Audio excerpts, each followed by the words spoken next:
Good morning students. तो कैसे हैं आप सब। मैं साहिल रावत, आपका इंग्लिश मेंटोर, स्वागत करता हूं बच्चों आपका आज की क्लास। तो चलते हैं सीधा क्लास की तरफ। एक बार देखते हैं लास्ट क्लास में हमने कल क्या किया था। ये जो चैप्टर था the tale of Custard the dragon, ये हम डिस्कस कर चुके थे। इसके हमने लास्ट क्लास में कुछ क्वेश्चंस डिस्कस किए। ठीक है, एक बार फटाफट से उन क्वेश्चन को एक बार रिवाइज करेंगे, फिर हमारे 2-3 क्वेश्चन और रह गए, उनको आज फिनिश कर लेते हैं। तो first question was name the characters of poem, और उनके पेट नेम क्या थे। ठीक है, हमारे इस पोएम में क्या क्या कैरेक्टर्स आए हैं, किन किन कैरेक्टर्स के बारे में हमने जाना, और उन कैरेक्टर्स के इस कविता में, इस पोएम में क्या क्या नाम से उन्हें पुकारा गया है, तो वो हमने देखा था। ठीक है, तो हमारे कैरेक्टर्स थे बच्चों, पहला कैरेक्टर था किटन। ठीक है, किटन क्या होता है स्टूडेंट्स? कैट। ठीक है, कैट का बच्चा।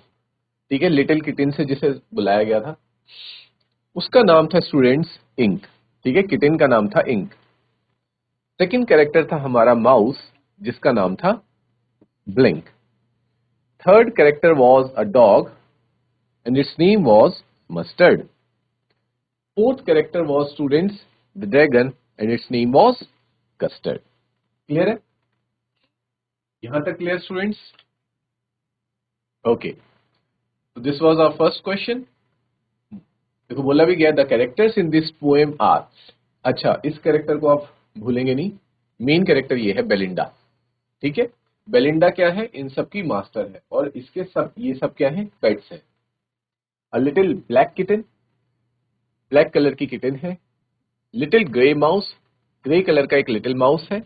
अ लिटिल येलो डॉग, एक छोटा सा येलो डॉग है। और एक लिटिल पेट ड्रैगन, एक लिटिल पेट ड्रैगन है। और साथ ही साथ एक और कैरेक्टर आता है जो कि इस पोएम का विलन भी है, दैट वाज अ पायरेट। ठीक है, तो ये सारे कैरेक्टर्स हैं। तो बेलिंडा का नाम तो बेलिंडा ही था, इसलिए इसको यहाँ पे काउंट नहीं किया गया। ब्लैक किटन हमने देख लिया, इंक है। लिटिल ग्रे माउस ब्लिंक है। Yellow dog, little yellow dog mustard है। लिटिल पेट ड्रैगन कस्टर्ड है। एंड पायरेट का हमें कोई नाम बताया नहीं गया, इसलिए उसको हम सिर्फ पायरेट ही कहेंगे। Clear students? एक और चीज, one more thing you have to keep in mind is that the colour of these pet animals. ठीक है, so the kitten was of black colour, mouse was of grey colour, and dog was of yellow colour. And dragon's colour is not given to us. ठीक है, dragon का colour हमें नहीं बताया गया है, तो बस हमें याद रखना है। इससे भी क्वेश्चन बन सकते हैं। ठीक है बच्चों, तो क्वेश्चन कुछ भी बन के आ सकता है, इसलिए हमें पूरा प्रिपेयर रहना है कि किटन ब्लैक थी, माउस ग्रे था, और डॉग येलो था। So this was your first question. चलिए देखते हैं नेक्स्ट क्वेश्चन क्या था। तो second question was why did Custard cry for nice safe cage and why it was called a cowardly dragon. ठीक है, कि जो हमारा ड्रैगन है कस्टर्ड, वो सेफ केज, एक सुरक्षित पिंजरे के लिए क्यों क्राई करता था, क्यों चिल्लाता रहता है। जैसे एक छोटा बच्चा दूध के लिए चिल्लाता है, वैसी जो ड्रैगन है वो एक सेफ केज के लिए क्यों चिल्लाता रहता था, और उसे क्यों इस पोएम में एक कावर्डली ड्रैगन कहा गया है। कावर्डली ड्रैगन यानी कि डरपोक ड्रैगन क्यों कहा गया है? क्योंकि जबकि हमने देखा है बच्चों, स्टोरीज वगैरह में आपने जहां तक देखा है, मूवीज में देखा होगा, ड्रैगन्स कैसे होते हैं? They are very courageous and very dangerous. ठीक है, और हमारी पोएम में जो हमारा ड्रैगन है वो बहुत ही ज्यादा डिफरेंट है, वो एक डरपोक ड्रैगन है। तो ऐसा क्यों कहा गया है? Let's see. Custard cried for a nice safe cage, यहां से आपका आंसर स्टार्ट होता है, because it was a coward. कि वो क्या था? इट वॉज अ कावर्ड, वो एक डरपोक ड्रैगन था, और अपनी सुरक्षा के लिए, ठीक है, अपनी अपनी सुरक्षा के लिए वो बार बार चिल्लाता था कि मुझे एक सेफ कीज दे दिया जाए, मुझे एक सेफ प्रिजन दे दिया जाए। It is called a cowardly dragon because it was a coward, क्योंकि जो ड्रैगन था वो कावर्ड था, वो डरपोक था, इसलिए वो बार बार चिल्लाता था कि मुझे एक सेफ केज दे दिया जाए। It is called a cowardly dragon, इसीलिए उसको कावर्डली ड्रैगन भी बोला गया है। Because everybody else in the house was brave, क्योंकि सिर्फ और सिर्फ उस ड्रैगन को छोड़ करके उस हाउस में जितने भी लोग रहते थे, मतलब बेलिंडा को लेकर के, माउस कैट और डॉग, ये सब के सब कैसे थे? दे वर ब्रेव, बहादुर थे।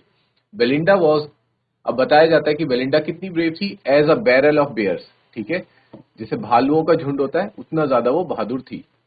Ink and Blink are described as so brave that they could chase lions down the stairs, ठीक है, वो इतने ज्यादा ब्रेव थे कि वो लायंस को भगा देते थे डाउन द स्टेयर्स, सीढ़ियों से नीचे भगा देते थे। तो इतना ज्यादा बहादुर बताया गया है इंक और ब्लिंक को।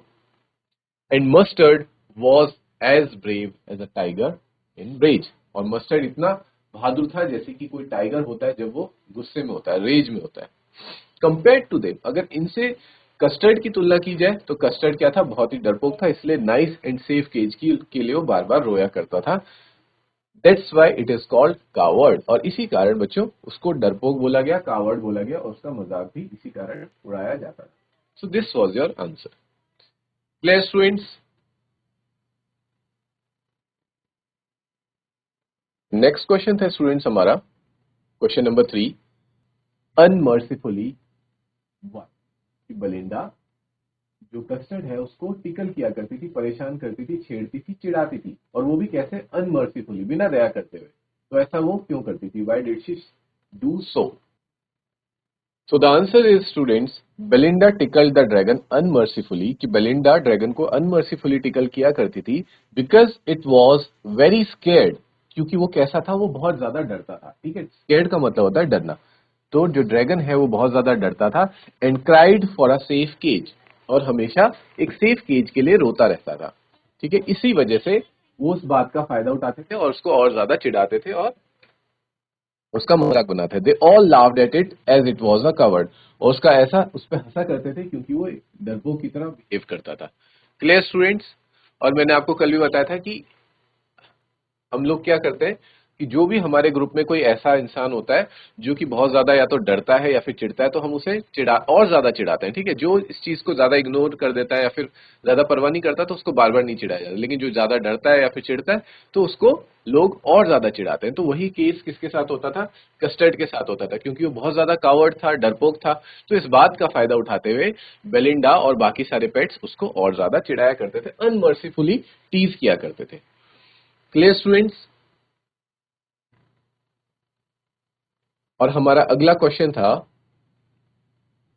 हमें बताना था बच्चों पोएटिक डिवाइसेस के बारे में, ठीक है, जो जो पोएटिक डिवाइसेस यूज किए गए हैं इस पोम में। क्लियर? पोएटिक डिवाइसेस मैंने आपको बताया था, पोएटिक डिवाइसेस क्या होते हैं? These are the devices used by a poet to make his or her poem more beautiful, अपनी पोम को और ज्यादा खूबसूरत बनाने के लिए जिन डिवाइसेस का यूज करता है एक पोएट, उनको कहते हैं पोएटिक डिवाइसेस। जैसे कि पोएटिक डिवाइसेस में आ गए थे सिमिलीज। सिमिलीज मैंने आपको बताया, सिमिलीज क्या होते हैं? जहां पे हम दो चीजों को कंपेयर करते हैं आपस में, ठीक है, दो डिफरेंट चीजें लेकिन उनको सेम कंपैरिजन दिखाया जाता है उनके बीच में, ठीक है, उन दोनों के बीच में तुलना की जाती है और उनको एक ही तरीके से बताया जाता है, दर्शाया जाता है, तो दैट इज कॉल्ड सिमिलीज। इस पोम में भी सिमिलीज का यूज बहुत ज्यादा किया गया है पोएट के द्वारा। Apart from simile, another poetic device that has been used is repetition, और दूसरा क्या यूज किया गया पोएटिक डिवाइस? रेपिटिशन। रेपिटिशन हमने देखा था कहां पे हो रहा था? जैसे मान लीजिए ये लिटिल वर्ड था, आपने देखा पोएम में लिटिल वर्ड बार बार यूज हो रहा था, little Belinda, little white house, ठीक है, little kitten, little mouse, little dog and little dragon, इनके लिए यूज हो रहा था लिटिल, तो लिटिल वर्ड का बार बार यूज हो रहा था, दैट्स वाई जो रिपीटिशन है उसका यूज किया गया है पोएट के द्वारा। और दूसरा क्या यूज हुआ था, एक और पोएटिक डिवाइस, वो था बच्चों इनकरेक्ट स्पेलिंग यूज करना। इनकरेक्ट स्पेलिंग कहां यूज हुई थी? एक वर्ड में, विंडो, ठीक है, विंडो को WINDO, विंडो जो कि होता है खिड़की, खिड़की को क्या लिखा गया? विंडा लिखा गया, just because to rhyme it with the word Belinda. Belinda और विंडा को राइम करने के लिए विंडा, विंडो को विंडा कर दिया, क्योंकि अगर आप विंडो लिखते तो बेलिंडा और विंडो राइम नहीं होते आपस में, है ना, तो इसलिए बेलिंडा के साथ राइमिंग वर्ड बनाने के लिए उसको विंडा कर दिया गया। तो this is also use as a poetic device. मैंने जैसे आपको बताया था बच्चों की पोएट अपनी पोएम को और ज्यादा ब्यूटीफुल बनाने के लिए इस तरह की चेंजेस, बदलाव करता रहता है अपने पोएम में। और स्टूडेंट्स, हाँ, एलिट्रेशन का यूज हुआ था। एलिट्रेशन का मतलब होता है एक ही लेटर, एक ही अल्फाबेट बार बार रिपीट हो रहा हो, जैसे कि custard, clash, clatter, and clank. यहाँ पे सी जो अल्फाबेट है वो बार बार रिपीट हो रहा है, दैट्स वाई एलिट्रेशन यूज हुआ है।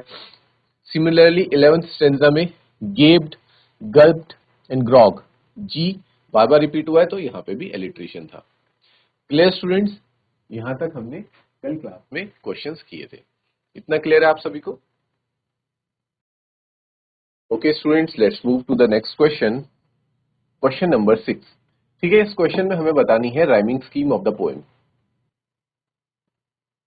Rhyming scheme of the poem. इसके लिए बच्चों आपको क्या करना पड़ेगा, अपनी बुक में आपको इस पोएम को आप ओपन कीजिए। ठीक है, बिकॉज यहां पे मेरे पास वो स्लाइड अवेलेबल नहीं है जिसमें पोएम थी, and I will try to explain you in like, जैसे मान लीजिए इसकी राइमिंग स्कीम बताई गई है, the rhyme scheme of each of this poem is A A B B. तो ए ए बी बी का मतलब क्या होता है स्टूडेंट्स, जैसे आपके पास एक पोएम है, ठीक है, एक स्टेंजा है, स्टेंजा में 4 लाइन्स है, तो शुरुआत के जो 2 लाइन्स हैं उनके जो लास्ट वर्ड्स हैं, जैसे माउस, मान लीजिए मैं जस्ट एक्सप्लेन करने के लिए आपको एग्जांपल दे रहा हूं, माउस और हाउस ये दोनों आपस में राइम कर रहे हैं, माउस और हाउस, तो ये भी अगर मैं ए लिखता हूं तो क्योंकि ये दोनों राइम कर रहे हैं तो ये भी क्या हो जाएगा, ए हो जाएगा। और नेक्स्ट वर्ड्स जो लास्ट की 2 लाइन्स हैं उनके वर्ड्स अगर कुछ ऐसे हैं, राइस और नाइस, राइस और नाइस, तो ये दोनों इनसे तो मैच नहीं कर रहे, हाउस और माउस से मैच नहीं कर रहे, ये अलग है, तो ये क्या हो जाएंगे, बी। लेकिन क्योंकि राइस और माइस एक जैसे राइम कर रहे हैं, राइस माइस, इसलिए ये भी अगर बी है तो ये भी बी हो जाएगा। और यही आप चेक कीजिए अपनी पोएम में भी इसी टाइप की राइमिंग स्कीम बन रही है सारे स्टेंजास में। ठीक है, शुरुआत के 2 लाइंस के लास्ट वर्ड्स राइम कर रहे हैं और नेक्स्ट 2 लाइंस के वर्ड्स आपस में राइम कर रहे हैं, that's why the rhyming scheme is A A and B B. इसको आप लर्न कर लीजिए, पहले समझ भी लीजिए, and that I have explained it to you. ठीक है, अब आप इसको याद कर लेंगे, अगर एग्जाम में क्वेश्चन आता है कि राइमिंग स्कीम इस पोएम का क्या है तो आप लिखेंगे A A B B. Clear students? और कैसे बना ए ए बी बी, शुरुआत के 2 वर्ड्स राइम कर रहे हैं तो वो ए हुआ, अगर ये तो ये भी ए होगा, और लास्ट के 2 वर्ड्स राइम कर रहे हैं तो ये अगर बी हुआ तो ये भी बी होगा। ठीक है, और किसी और क्लास में मैं आपको डिटेल में राइमिंग स्कीम एक्सप्लेन करूंगा, कोई और पोएम नेक्स्ट टाइम हम जब रीड करेंगे तो वहां पे मैं आपको डिटेल में राइमिंग स्कीम समझा दूंगा। Clear students? अभी तक फिलहाल के लिए आप इतना नोट कीजिए। ओके स्टूडेंट्स, आपका जो नेक्स्ट क्वेश्चन है that says writers use words to give us a picture और image without actually saying what they mean. Can you trace some images used in the poem? ठीक है, कि writers जो होते हैं, ठीक है, राइटर्स हो गए, पोएट्स हो गए, वो कुछ ऐसे वर्ड्स का यूज करते हैं जिनको यूज करके वो कुछ सिग्निफाई करना चाहते हैं, वो हमें एक ऐसी इमेज बताना चाहते हैं, वो इस इमेज को क्या किस पे छोड़ देते हैं, रीडर्स पे छोड़ देते हैं, कि मान लीजिए उन्होंने कोई चीज कही, वो उसको एग्जैक्ट जो है वो नहीं बोलेंगे, बल्कि कुछ एक ऐसी वर्ड्स यूज करेंगे जिससे हमारे दिमाग में इमेज क्रिएट होगी और हम उसको इमेजिन कर पाएंगे कि अच्छा जो राइटर है वो शायद ये कहना चाह रहा है। तो इस पोएम में भी राइटर ने कुछ ऐसे वर्ड्स यूज करे, तो हमें बताने कि वो वर्ड्स क्या थे। ठीक है स्टूडेंट्स, तो देख लीजिए वो वर्ड्स क्या थे जो कि हमें इमेजेस शो कर रहे थे। Some such images used in the poem are, पहला था बच्चों, आप इसको नोट डाउन करेंगे, mouth like a fireplace. ठीक है, बोला गया है कि माउथ ऐसा है जैसे कि फायर प्लेस। फायर प्लेस क्या होती है, जहां पे बहुत सारी आग जल रही होती है। तो क्या कभी किसी का ऐसा माउथ हो सकता है कि माउथ में आग जल रही हो? लेकिन हाँ, हमें इस बात को इमेजिन करने के लिए बताया गया है कि जो ड्रैगन था, ड्रैगन का माउथ कैसा था, फायर प्लेस, मतलब आग उगलने वाला माउथ था ड्रैगन का। और आपने देखा भी होगा बच्चों, ड्रैगन कैसे होते हैं, ड्रैगन के अंदर ये पावर होती है कि वो अपने मुंह से क्या करते हैं, आग उगल सकते हैं, आग का गोला उगल सकते हैं। ठीक है, तो first word is mouth like a fireplace, जो कि यूज हुआ है ड्रैगन के माउथ के लिए। क्लियर? नेक्स्ट जो वर्ड यूज हुआ है जो हमें इमेजिन करवा पा रहा है, क्योंकि देखो जैसे माउथ लाइक अ फायरप्लेस बोला तो आपके माइंड में क्या इमेज आई है, हाँ आपको दिख रहा है एक ड्रैगन, और ड्रैगन कैसा, मुंह से आग उगलता हुआ ड्रैगन, आपके दिमाग में एक इमेज बनी। तो ऐसे ही वर्ड्स यूज करते हैं पोएट्स। सेकंड है चिमनी फॉर अ नोज। ठीक है, नोज को कैसे बताया गया कि उसकी नोज कैसी है, लाइक चिमनी। चिमनी क्या होती है बच्चों, आप लोगों ने कभी भी देखा होगा, कोई फैक्ट्री होगी या फिर घर में भी चिमनियां लगाई जाती हैं, तो क्या होता है, नीचे आग जलती है और चिमनी से धुआं बाहर निकलता है। ठीक है, तो यहाँ पे भी क्या बोला गया है कि जो उसकी नोज है वो एक्ट कर रही है एज अ चिमनी। ठीक है, यानी कि जो उसका माउथ है वो तो फायर प्लेस है, वहां पे आग जलती है, लेकिन अगर आग जलेगी तो धुआं भी निकलेगा। ठीक है, ऐसा तो कभी नहीं होता कि you have you ever seen fire without smoke, जहां पे आग है वहां धुआं अवश्य होगा। क्लियर स्टूडेंट्स, तो अगर मुंह में आग है तो धुआं कहां से निकल रहा है, नोज से निकल रहा है, तो नोज एक्ट कर रही है एज चिमनी। आपने देखा भी होगा, फिर आपके दिमाग में इमेज आएगी कि हाँ एक ड्रैगन है जो मुंह से धुआं छोड़ रहा है और फिर उसके बाद नाक से, मुंह से आग छोड़ रहा है और उसके बाद उसके नाक से क्या निकल रहा है, धुआं निकल रहा है। क्लियर स्टूडेंट्स, तो ये इमेज आई आपके दिमाग में। ओके, नेक्स्ट जो वर्ड यूज किया गया, brave as a barrel full of bears. ठीक है स्टूडेंट्स, ये वर्ड किसके लिए यूज किया गया था, सोचिए। ये टर्म यूज किया गया था बच्चों बेलिंडा के लिए। ठीक है, तो अगर ये कहा जा रहा है बेलिंडा के लिए कि she was as brave as a barrel full of bears. Barrel full of bears मतलब बच्चों लड़ाकू भालू। भालू जब लड़ रहे होते हैं ना, या कोई भालुओं से लड़ रहा है इतने करेजियस वे में, तो ये इमेज हमारे दिमाग में क्रिएट करने के लिए हमें, जैसे ही हम सुन रहे हैं कि Belinda was as brave as full of barrel full of bears, तो हमारे दिमाग में क्या इमेज बन रही है कि एक बेलिंडा है, एक छोटी लड़की है, लेकिन वो इतनी साहसी है कि वो भालुओं के झुंड से भी लड़ जाती है। ठीक है, तो ये इमेज क्रिएट करवा पा रही है पोएट हमसे। Second, brave as a tiger in raise.